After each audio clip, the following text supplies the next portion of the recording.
Greetings and salutations, this is Emperor Vespasian and his ever-trusty sidekick. Hello.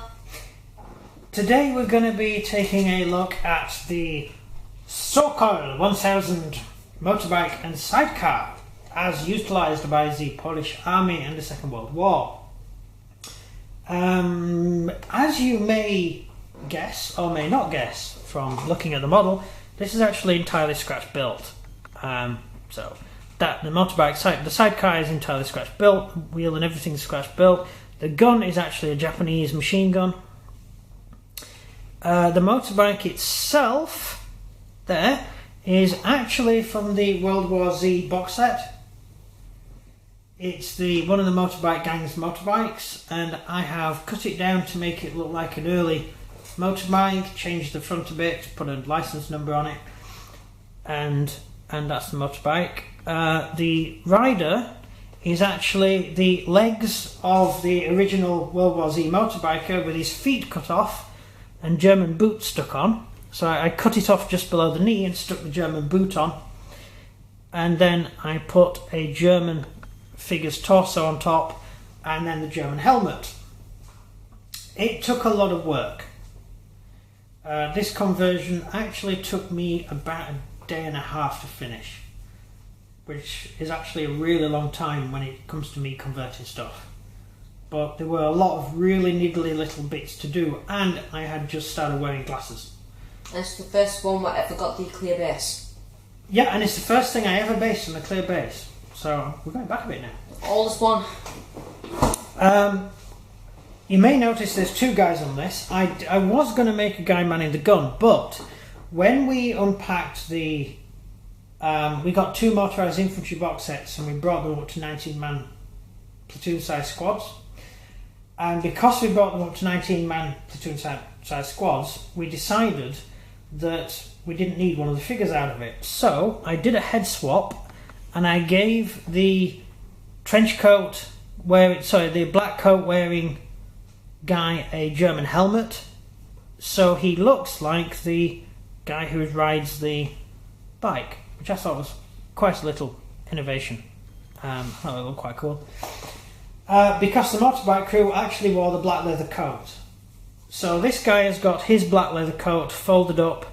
His leather coat's there, it's folded up and put on the back. He's got little straps on it. So that's his coat there, but he's just got his normal green jacket underneath. Whereas this guy's still wearing his leather coat, and he's climbed out of the bike, and he's saying, "They're over there, they're over there."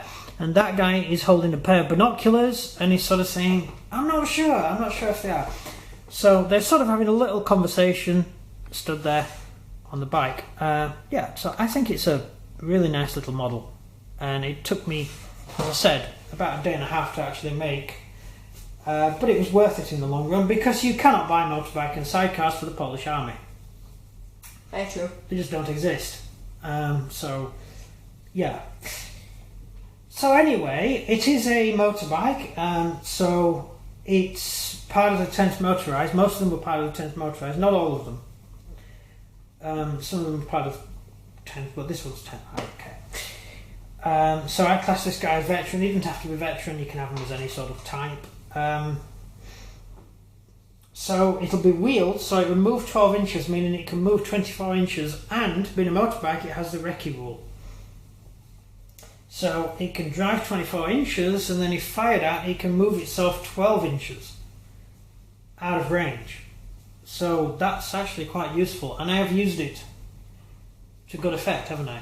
Yeah, but actually no, because he brought the motorbike in, and then he packed his tank behind it.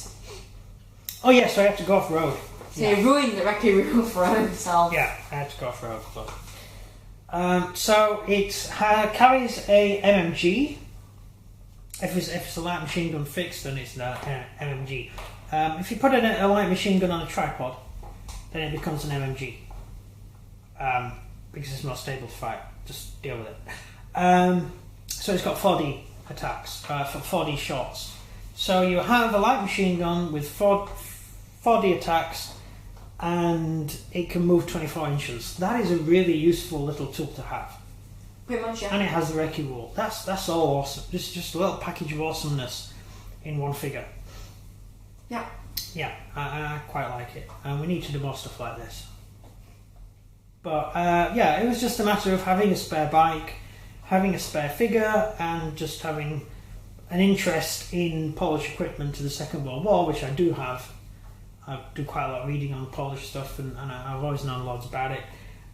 So I decided to do this. I thought it would be quite interesting.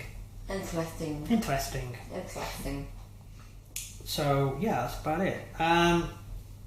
History-wise, well, it's just a motorbike. The Poles used a lot of motorbike and sidecars because they have machine guns fitted to them. It's a lot more mobile. The first guys to invade Slovakia were actually a motorbike with a machine gun, and they sat on a hill and fired at some people in a truck, and no one died. But that was the first engagement of that particular war, which is a little bit of interest. Yeah, so that's about it. Questions? Mean tactics. No, use questions, my asshole. Yeah, but do you have any questions? No. No, right. It's a motorbike. Yeah, there's not really much to say about. There's not much to say about the motorbike as a whole, is there? It's a bit dull and rubbish. Motorbike with a machine gun. It's a motorbike with a machine gun. Go with it. I'll probably go slow because it holds 2 people. Right. Now, my tactic for them would be to make a unit where it starts firing at it when you use recce rule. So that means the team that was supporting could be able to fire the team was already fired, so you don't get hurt. That's true. That's actually useful. You? I've only used it in. I've used it in a few games actually, but You've used it in all Polish games so far. I have used it as a stationary machine gun in one game because there was the last game we did there was literally nothing I could do with it. There was no driving around to be done. It was just a stand-up fight. Well, no, because you did drive it and I killed the gunner, but it was the worst place you could have died at because it was like on the corner of the map. Like, oh, bro. Oh, you killed the driver on that. And then I hit it with a mortar. Yeah. That works. So yeah, that's pretty cool. So I use it generally as a recon unit, so I send it in first to try and locate the enemy troops and try and get a good field of fire on so it can fire on the enemy while my other slower troops move in.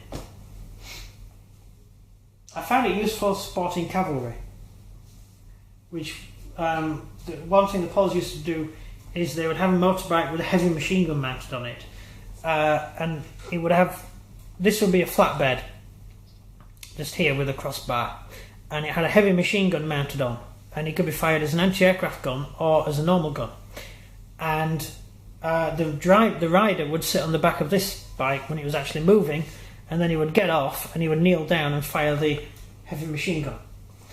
And those units were given to cavalry units. So it was to make give the cavalry a heavy machine gun to protect them. A little bit of armor penetration ability and decent amount of firepower.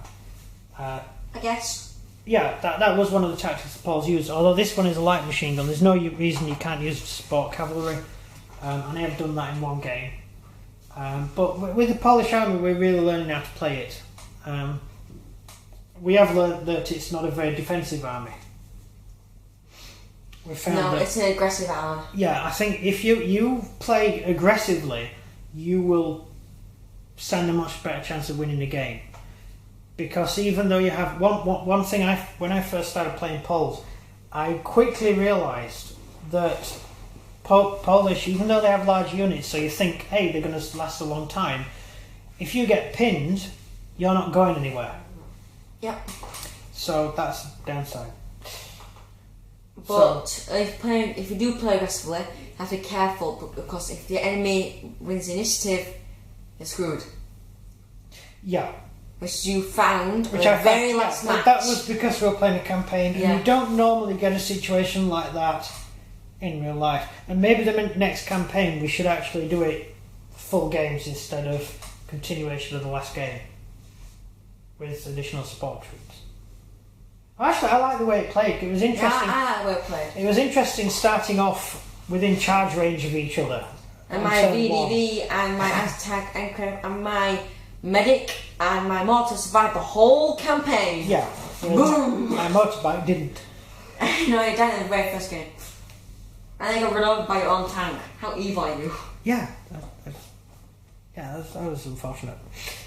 So, anyway, it is a Sokol 1000 motorbiker sidecar. There are still a few of these knocking around.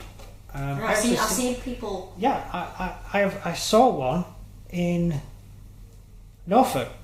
There's a guy driving down the road in one. Norfolk? Yeah, in Norfolk, there's a guy, and he had a German helmet on as well, just like one of these. I'm not even sure if that's legal. Can you legally wear a? It's Norfolk.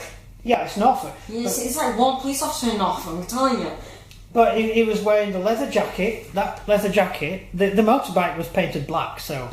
But he was wearing the leather jacket and the German helmet, and he was driving down the road in this motorbike sidecar with a dog looking out of the. Well, I think I remember seeing that. Yeah. There was a dog sat in the thing going. There was no machine gun on it though. That machine gun was missing, so I think that's a big mistake. But he was driving down. If he did, then he would have got arrested. Yeah, that's a Sokol. That's a Sokol. Well, I don't like now that Norfolk's now they put like cameras everywhere in Norfolk. Speed cameras. No reason at all. Yeah. It's one-way road. That's why I drive around at night with a paintball gun. You can't even drive at night. Admit it. Yeah, I can't drive at night. Because as soon as you come home, or as soon as you finish recording, you feel like you're gonna die. Because what you do, you probably just think he uploads a video, didn't you? No, you don't. He spends like 3 hours editing a video. 3 hours editing one video, and then he uploads it, and then he goes to sleep. That's his day. No, that video, those videos you're talking about were 2.5 hours long. With one clip for every 20 minutes. Which take a considerable amount of editing, and also we started adding sound to some of our videos and doing a little bit more interesting stuff with them.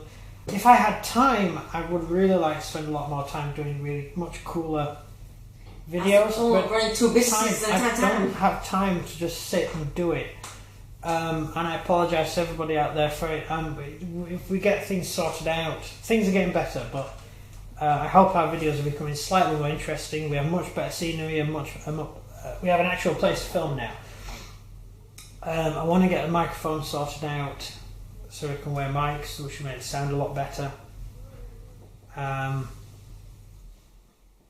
So yeah, there's quite a few things we want to do to make the YouTube channel more fun to watch.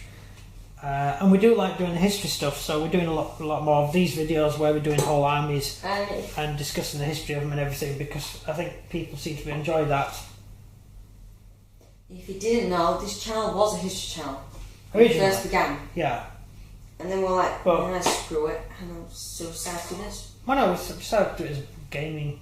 It was always supposed to be a gaming channel, but... Well, no, because you just say we're going to do a history channel. But it was gaming and history at the same time. And then you're like, oh no, we're going to try a little gaming as a one-off. Yeah. And just for the beginning. And we've got so many views, we're like, oh, go on, carry on, and we've got the campaign, now we're here. Yeah. So, this is basically where you're going. Was it, no plan survives contact with the enemy. That's what it is. Sorry, I got blocky nose. You got a cold, haven't you? No. No. If I had a cold, I'd be like running. You don't have to have a runny nose to have a cold. Anyway, that's besides the point. So, we're in Norfolk, and we see one of these guys actually driving down the road, and I recognised it, and I was like, awesome! That's vintage car. Motorbike. And the guy's wearing a German helmet, and he's got the black Polish style. It wasn't actually the Polish jacket, but it was a black leather jacket about the same length. And he had a dog sat in the sidecar, which is just so awesome. It was like a yellow dog. Yellow. Dogs aren't yellow, are they? Yellowy coloured. You know what I mean? Like one of those dogs that are that weird sort of yellow furred dog. Furry dog. Furry yellow dog. Look, they are furry yellow dogs. Deal with it. I've seen them. They're real. You don't have pets very much, do you? I used to have a King Charles. Me too, little King Charles. We had a dog called Jack. Yeah, it was a King Charles Spaniel. Who was unbelievably stupid and insane. We once pulled over to watch a train go past. Not a normal train, a choo-choo train. And we're all waving at it, and we started driving off, and someone said, "Where's the dog?" And the dog had jumped out of the window. And he was running because there was a cornfield next to us. And every now and then we saw his head pop up out of the corn, and then he went back down again, and then we could hear him yapping, and then his whole head would pop up somewhere else. He was trying to find his way back to us and he couldn't. He was so stupid. You know, dogs are actually have the same intelligence as us. No, they don't. Metaphorically, yeah, that's proven by scientists. No, they don't. They're about, I've got an IQ of about 40. On average. IQ wise, chimpanzees have an IQ of 85, which means they're brighter than quite a few people on the planet. Given the mean IQ of people, let's say in the central part of the planet, is about 84. So that means chimps are the lowest intelligence in the planet is 60. Well, that's in places like Sudan and the Aboriginals living in places where you can't get proper education. Australia. Well, that's not to do with education, it's just down to basic stupidity and inbreeding. Really bad gene pools. I mean, look at Britain. Britain's dropped 10 IQ points in the last 100 years. I'm pretty smart. What's your Yeah, IQ? oh, it's a bell curve. IQ is a bell Believe it or curve. not, I've actually got a bigger IQ than him. IQ is a bell curve, so 20% of stupid people are more intelligent than the average clever person, if you get what I mean. Well, my IQ is... So you get really intelligent people in populations that are not that bright. My IQ is 125. Yeah, but given where we live in Yorkshire, I think the IQ is probably around about 50. Given most people you meet seem to be unbelievably stupid. That's all? Yeah, they're not from Yorkshire. Yeah, they're gonna no toilet. No. They're from Eastern Europe, and they sound like it. They have an IQ lower than chimpanzees. I mean, if you hear like weird noises in the background, it's not us. It's next on them. Yeah, they stand in the garden and go to the toilet and scream. It's very strange. They shout at each other. Sometimes I have to pause recordings and flip. Like, yeah, sometimes we do have to stop the video, which is why sometimes the video cuts halfway through. Which was just the video we just did. Yeah. And we have to stop the video because the people next door stood in the garden going like that. That's what they do. It's not in English. I don't speak foreign, so I don't know what they're saying, but it can't be important. If it's even words. I just think if we abolish the benefit system, so no one got benefits, unless you'd actually paid into the system, all these people would go home because they don't work. They get a house paid. They get it paid for by the council. So we don't need them. Anyway, is there anything about this guy? Yeah. Oh, yeah, that's right. Well, guys, if you enjoyed this video, please leave a like and subscribe, and comment down below. Anything. You never finished that thing. You said comment down below, and then you went all blank. I don't know what to say for comment down below. It's our 167th video. Yeah, it is. So you leave a comment. Look, I'll do it, right? Right. Thank you very much for watching the video. We are totally loving the fact that so many people are supporting us. We are putting a lot of effort into doing this YouTube channel. We started off doing a little bit. We're a bit lackadaisy in doing it, but now we're a lot more committed. Full time. And yeah, we really are wanting to make the channel into a successful thing. We want lots of people to watch and enjoy what we do. And it is you people out there that are helping us to do this, because when we get comments and stuff, we love getting comments because then it tells us what we're doing right, what we're doing wrong. And when we do games, please keep telling us if we do anything wrong, because we don't want everyone else to think that's how you're supposed to do it if we do something wrong. I mean, although the cavalry thing wasn't our fault, we didn't know there was a new rule set out. There wasn't until when it started. So it wasn't when it started out. So let's go, man. I thought I had all the downloads. Right? I've got loads of PDF downloads everywhere. I've got boxes full of them. And, well, there's not boxes full of them, but I have a lot Files full of them, of all the downloads from Warlord. And I didn't know, I never saw the cavalry one. I just never received that email. So no one ever told me. Well, so thank you for telling me. He Infatuous Space is a full-time YouTuber. I'm only a half-time YouTuber. You've got your own channel. Because I have to run 2 channels at the same time. So after this recording, after we finish this recording, I finish that day recording, I have to go into my bedroom and start recording my stuff ready for that day. Because I'm also a full-time YouTuber on my channel, so I have to do it at the same time. He does, you should know by now, he does Mine Megacraft Miner, which is a, it's not actually about Minecraft. There's a bit of Minecraft in it. It was going to be Minecraft, and I was like, oh, Halo and Elder Scrolls and Fallout 4 came out. He does all new games, and he does campaigns on it. So he plays the game all the way through, and he sort of plays... Play multiplayer on it as well. Yeah, and we've had some fun multiplayer games, haven't you? Yeah, and we recorded some with you on. Yeah, I was in one of them. I'm Mortarian74 if you look at me on Xbox Live. I never accept friends requests, so don't bother. Yeah, don't bother. Because I'm sick of people. Decline. No, it's not. Have you seen his friend lists? No, it's not that. No. Go on. His friend list is all, he's got a bunch of friends, but they're all offline because he doesn't speak to anyone. No, I don't. Because at one point I had you only allowed a certain amount of friends on Xbox Live at one point. I think you only allowed 30 or something. 60 now. And so people were getting narky because you had all these other friends, and then and we had a Japanese girl on our team, and no one wanted to play with her because she won every single game we played.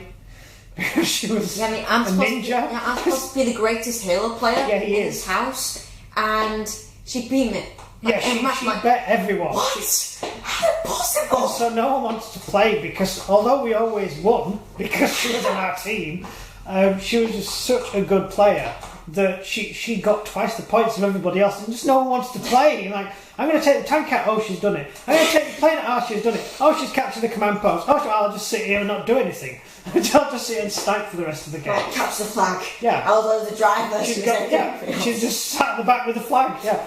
That's all that ever happened. So you actually relegated to driver for about 5 games in a row, weren't you? Yeah, all you did was drive the water. I'm bored now. You do it. Do it yourself. And she still managed to do it without me. Yeah, because just one of those weird ninja players who can kill 3 guys in close combat in a second, and you don't know what happened. She just jumps around and everyone dies. She's not been on lately. She's quit. She must have like PC gamer now. Yeah, she's quit, so she's not on anymore. But anyway, we used to have lots of that, and then we switched to Xbox One. And a lot of friends didn't come over to Xbox One straight away, so we sort of ended up with a gap of some of them haven't. And we ended up with a gap, and we lost our fire team that we originally had a fire team we played with, and we ended up sort of where we are now, and so we're just sort of lackadaisical gamers now, aren't we? Yeah. We just play for fun now. We're not bothered if we lose a game now. In the old days when we used to lose a game, we used to get really irate over it. And now it's like, we lost, okay. But that's it, that's our gaming. Because our whole life was evolved by doing that. Yeah, and we're doing YouTube now, which is just equally as fun, but he's still doing the Xbox stuff. And this is where we are. So, and I know you signed up to this to watch a video about a motorbike and sidecar. You did. No, you just have to watch the rest of the video. And now you just have to watch the end, which is sort of, I've just mentioned that sort of stuff. So, please, you meant to say support us by leaving a like, click like, leave a comment, any comment you like, even if it's a bad one, and everything else. Like always, it's kind of always bad. Yeah, feel free. I'm not bothered. There's no such thing as a bad comment. Criticism is a good thing because it lets you know what you're doing wrong. I never understood why people block people on stuff when they get criticism. Channel look bad. Yeah, it's like, how dare you say that about me? Well, why can't it? On my channel, I have to block a lot of people. Not for blocking, and I can't allow their comments because just people say, subscribe to my channel, I'll sub to you. Go away. Yeah, it's like. Look, if your content isn't good enough for people to watch, why should I do anything? Anyway, we do have a shout-out video coming up soon, and that's not including what I've just said there. Hey. So, please subscribe, leave a like, and it's goodbye from me. Goodbye from him. So, goodbye. Thank you for watching.